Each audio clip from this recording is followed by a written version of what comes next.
Vamos agora ao mais famoso argumento de Hume, que diz respeito à natureza da causalidade. Por extensão, a possibilidade de inferência indutiva nós não consideraremos aqui. Para ele, a causalidade é fundamental, pois todo raciocínio concerne, diz ele, a matéria de fato. Todo raciocínio que concerne a matéria de fato parece ser fundado na relação de causa e efeito. Só por meio dessa relação nós vamos além das evidências da memória e dos sentidos. Por exemplo, eu sei que meu amigo está na Argentina porque ele me enviou um e-mail dizendo que iria passar os feriados da Páscoa em Buenos Aires.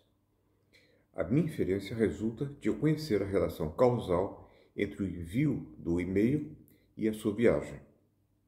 Uma pessoa perdida em uma ilha deserta encontra um relógio e conclui que não está só. Essa inferência resulta da conexão causal entre um artefato e a existência de um usuário. Os exemplos são de Hume, que eu apenas enfeitei um pouco. Hume procede, então, à sua famosa análise da causalidade. De acordo com a tradição racionalista de filósofos como Descartes, Spinoza e Leibniz, a causa é razão suficiente para o efeito, ou seja, toda causa logicamente necessita seu efeito, do mesmo modo que 2 mais 2 necessita o número 4 como resultado. Hume discordava. Afinal, a relação de causa e efeito é questão de fato e não é uma relação conceitual. Portanto, depende da experiência. Adão, diz ele, ao ver pela primeira vez a água, não poderia saber que ela tinha o poder causal de afogá-lo. Nem ao ver pela primeira vez o fogo, poderia saber que este tinha o poder causal de queimá-lo.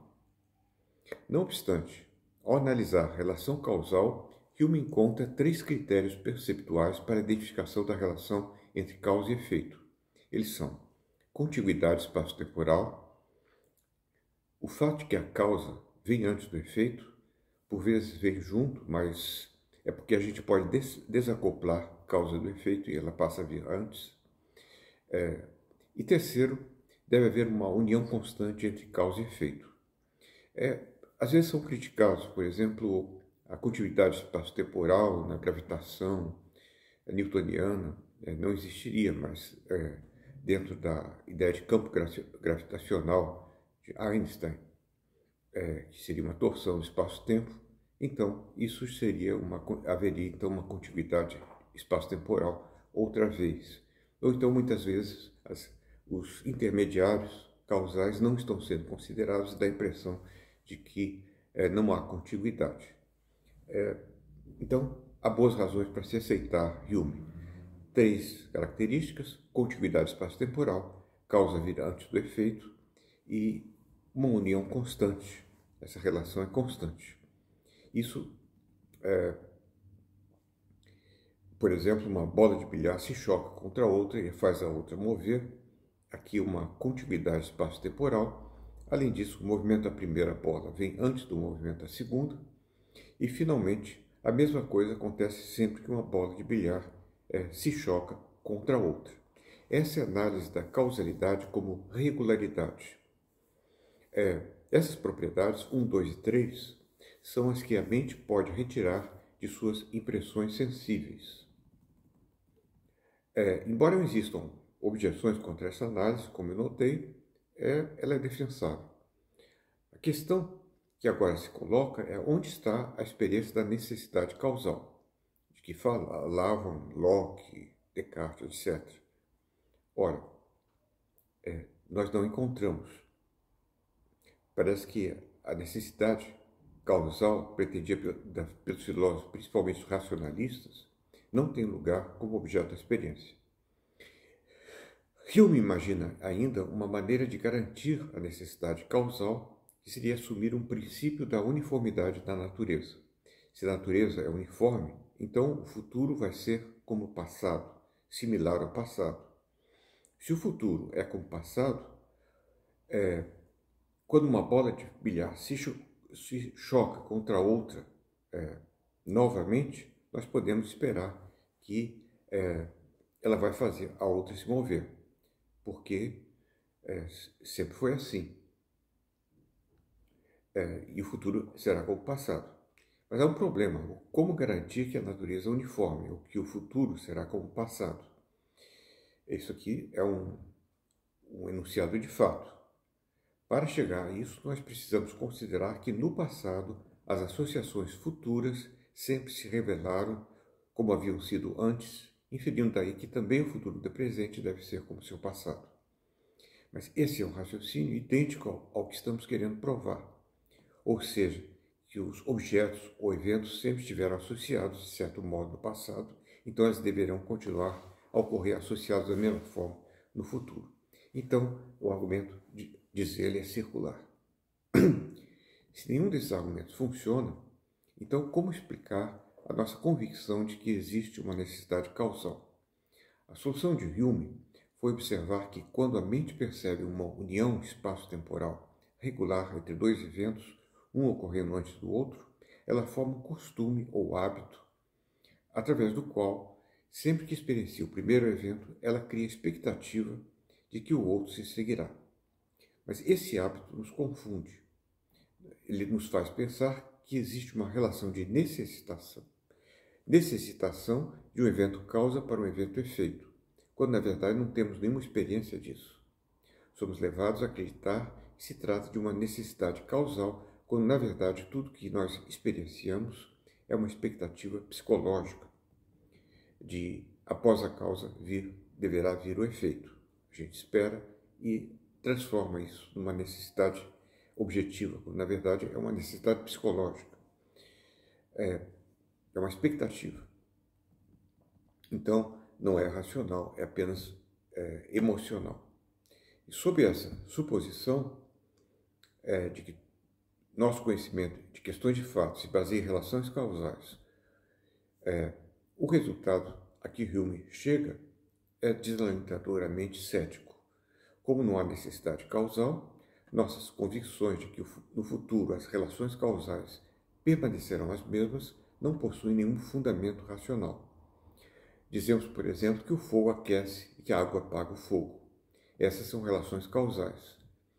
Mas, como não existe uma verdadeira necessidade causal, nada nos garante que no futuro o fogo irá aquecer e a água será capaz de apagá-lo.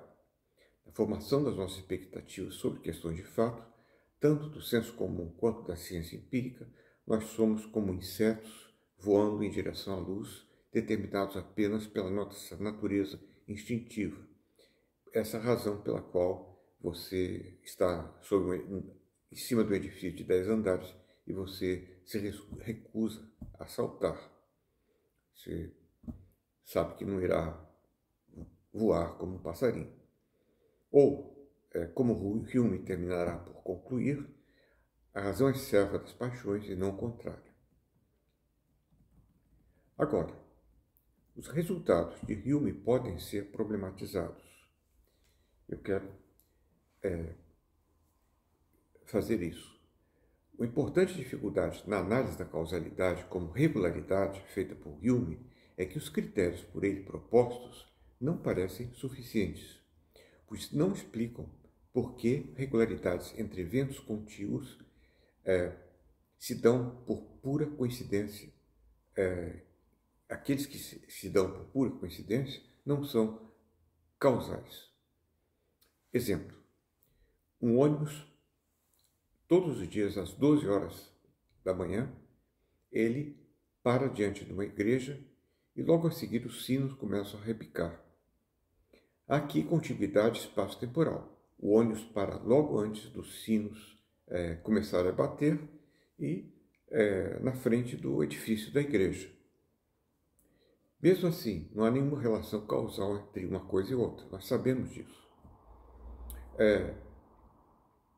Outro exemplo é o do recorrente nascimento dos cabelos dos bebês antes do crescimento dos dentes de leite. Ninguém estaria disposto a dizer que o crescimento dos cabelos é a causa do nascimento dos dentes de leite. Mas esses são contíguos e um vem depois do outro. Aparentemente, aquilo que está faltando nesse exemplo é um nexo de necessidade entre causa e efeito. O parar do ônibus não necessita o badalar dos sinos, nem o crescimento dos cabelos necessita o nascimento dos dentes de leite. Bom, uma tentativa de encontrar uma solução para o problema, eu vou sugerir agora, seria de apelar para uma relação de necessidade mais fraca do que a relação de necessidade lógica pressuposta por Hume. Tais relações existem. Dizemos que alguém pode achar necessário ir à cidade, comprar mantimentos ou pagar suas contas. Ou que um diabético precisa tomar injeções de insulina todos os dias. Uma maneira não lógica de entendermos a necessidade causal seria se a considerássemos a necessidade resultante de um bom entrincheiramento entre os fatores causais e efeitos envolvidos. Good entrenchment, bom entrincheiramento.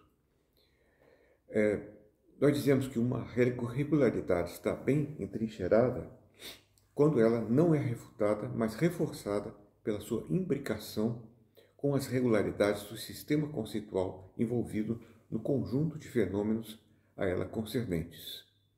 Vamos aceitar essa definição. Não há nenhum entrincheiramento conceitual envolvendo o parar do ônibus diante da igreja e o bater dos sinos. Muito diversamente do bom entrincheiramento que existe entre o relógio da igreja marcar 12 horas e o repicar dos sinos logo a seguir. Afinal, o sino se movimenta por causa de um mecanismo ligado ao relógio, e no mundo físico sempre vemos correlações entre movimentos de objetos contíguos devidamente ajustados uns aos outros. Quanto ao segundo exemplo, não há nenhum entrincheiramento entre o crescimento dos cabelos e os nascimentos dos dentes de uma criança. Nós não encontramos nenhuma razão biológica que justifique a relação entre as duas coisas.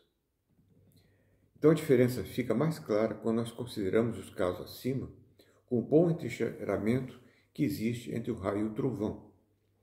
Como essa relação causal é conhecida desde a antiguidade, quando não havia ciência para explicá-la, nós podemos começar daí.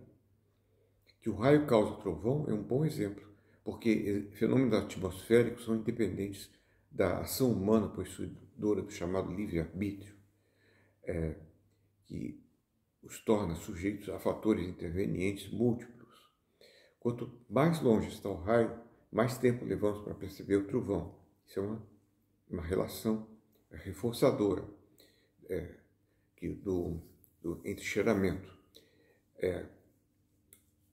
Sempre foi conhecida uma diversidade de correlações fenomênicas que, em nosso sistema de crença, reforçaram a regularidade que eu entendo, esse bom good entrenchment com a necessidade causal, que para mim se equivale. Vejamos como é hoje quando o bom entrincheiramento conceitual dos fenômenos aqui é melhor conhecido.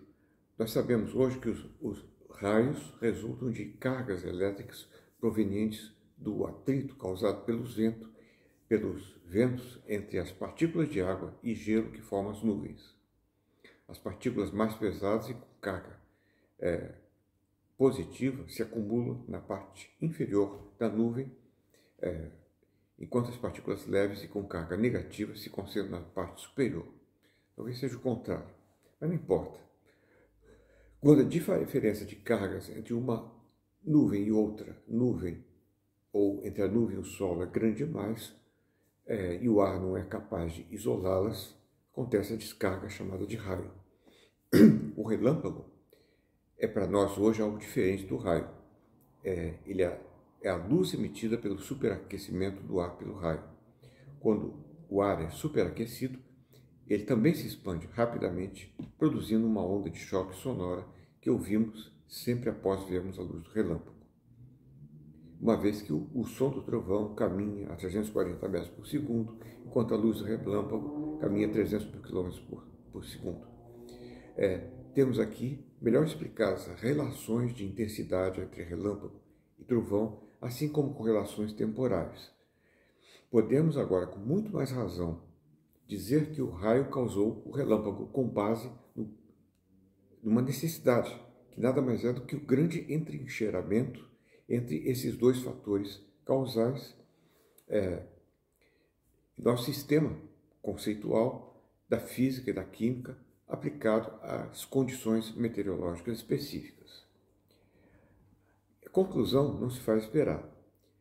Aqui o que chamamos de necessitação causal nada mais é do que o bom entrincheiramento entre os múltiplos fatores causais envolvidos na relação entre causa e efeito sob o suposto de nosso sistema de crenças. O erro dos racionalistas estava em confundir uma necessidade empírica, a do bom entrincheiramento, com uma necessidade lógico-convencional. E o erro de Hume está em não ter se dado conta da existência de uma necessitação definida por um bom entrincheiramento conceitual. É isso que parece que nós entendemos, que dá necessidade à relação causal e que não dá necessidade a uma relação meramente casual que se repete. Se de um lado é intuitivo que o bom entrincheiramento reforça uma dada conexão entre causa e efeito, de outro parece que não deveria ser assim. Afinal, se adicionarmos uma fileira de zeros a um certo zero, digamos alguém que queira defender Hume, nós não conseguimos produzir um número maior do que nada. Do mesmo modo, se adicionarmos a uma regularidade não necessária outras regularidades, as que constituem bom entrincheiramento, ela não se tornará, por isso, mais necessária, pois será como a adição de zeros a zeros.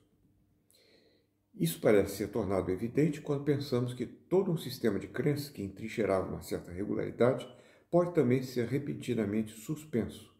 Por exemplo, suponha que daqui a 5 minutos o mundo inteiro perca as suas regularidades. Isso parece concebível, logicamente concebível. Mas se essa suspensão de todo o sistema entrincheirador é concebível, então o sistema como um todo não deve envolver necessitação, o sistema entrincheirante. Mas se ele próprio não é necessário, como pode ele necessitar regularidades individuais? A resposta parece ser que esse desaparecimento de todo o sistema de regularidades não pode ser realmente concebido.